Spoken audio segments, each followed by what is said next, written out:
Tahapan pendaftaran Pilkada serentak di Aceh Jaya resmi dimulai sejak 27 hingga 29 Agustus 2024. Ya, pada hari pertama pendaftaran belum ada satu pasangan calon cabuk dan cawabuk yang mendaftar ke kantor KIP Aceh Jaya.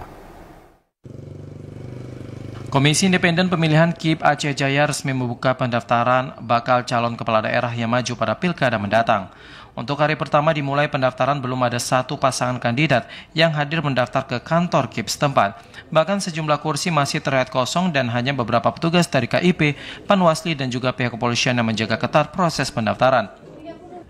Sementara itu untuk pasangan bakal calon yang akan mendaftar sebagai calon bupati dan calon wakil bupati Aceh Jaya pada Pilkada mendatang, yaitu sebanyak 4 kandidat. Di antaranya 2 pasangan bakal calon melalui jalur partai politik dan 2 bakal calon melalui jalur perseorangan atau independen.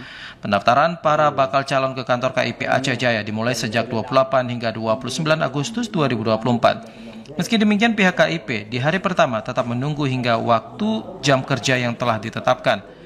Ketua KIP Aceh Jaya, Henry Gunawan mengatakan persiapan untuk menyambut para kandidat atau paslon kepala daerah saat ini sudah rampung 100%.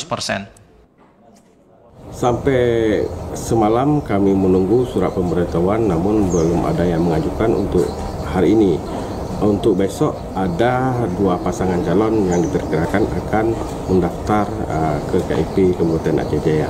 Untuk pendaftaran di hari pertama dan hari kedua sesuai dengan jam kerja, yaitu pada pukul 8 pagi hingga ke pukul 16.00 WIB sore.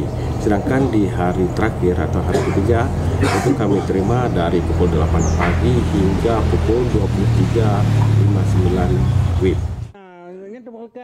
Dalam tahapan pendaftaran, kandidat diimbau datang tepat waktu sesuai yang disampaikan ke kantor KIP sehingga mudah mengatur segala hal terkait dengan pencalonan agar bisa diberikan pelayanan yang maksimal terhadap para bakal calon yang akan mendaftar.